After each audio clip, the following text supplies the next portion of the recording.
Hello guys! Ito na naman ang inyong maarte at napakagandang kusinera.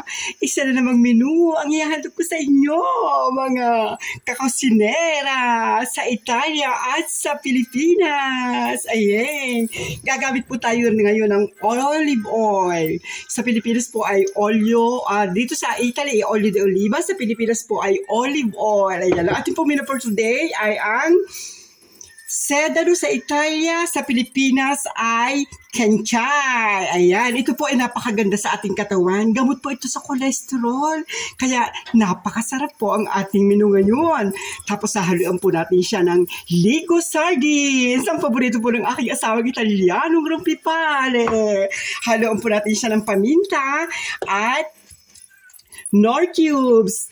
Ang Knorr cubes po dito ay dado sa Italia. Ang paminta po sa Italia ay pepe. Ayan. Ilalagay na po natin ang alyo. Ang ibig po sabihin ng alyo sa Pilipinas ay bawang. Ayan. Nagigisa na ang maarting kusinera. Ang ganda-ganda ko talaga. Sino ba naman hindi makakakit sa aking kagandahan?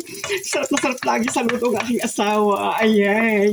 Mapulo na po ang bawang. Ilalagay na po natin ang chipola. Ang chipola po sa Italia. Ang sa Pilipinas po ay sibuyas. Ayun.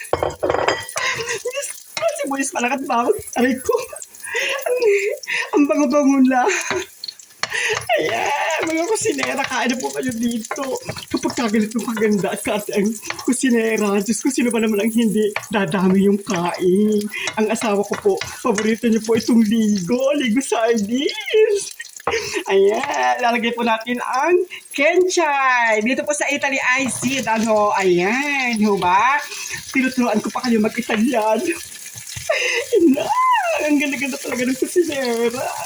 Napakaganda po nito sa katawan. Ito po ay gamot po sa mga cholesterol.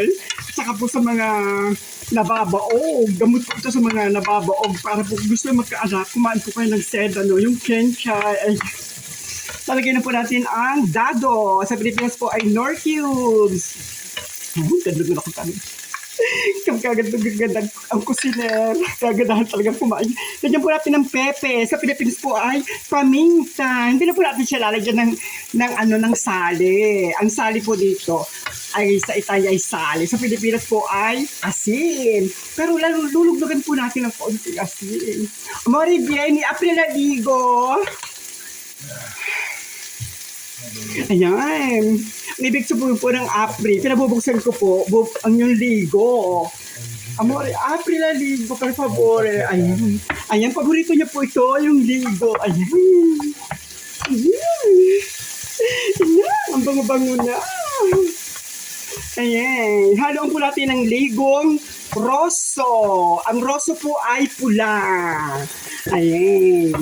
Pinagaan po natin ang rosso at verde. Ang verde po ay ayan, kalsisi. Ayan, nabunga nga ng aking asawa. Ayan. Ang ganda-ganda na. Sarap ng bango-bango na.